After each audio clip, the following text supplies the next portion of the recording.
Lajme, aktualitet, argëtim, horoskop, telenovela, showbiz, të gjitha në Metropol. Bëni subscribe në faqen Metropol. Fiton 6.000 euro në muaj nga podcasti Flet vet Mira Kazhani. Në episodin e fundit të një emisioni, moderatorët Fatos Sulaj, Kostian Gjerazi dhe Artemis Senja bëjnë një përllogëritje të fitimeve të mundshme që mund të marrin personazhet publike shqiptare që kanë podcastet e tyre në YouTube.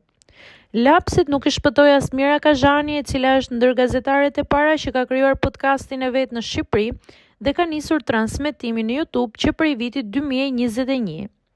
Nga informacionet në Google, një shikim i videos përkthehet në $0.03 dhe një mesatare prej 200.000 shikimesh në podcastin e Mira Kazhanit jep rezultatin $6.000.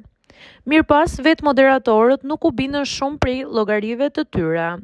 Mos është 600, tha Kostiani, dhe dyshimet e tyre ishin të drejta. Duke ripostuar videon e tyre, Mira Kazhani shkroi me humor: "Jeni shumë të mirë, por jo me llogarit."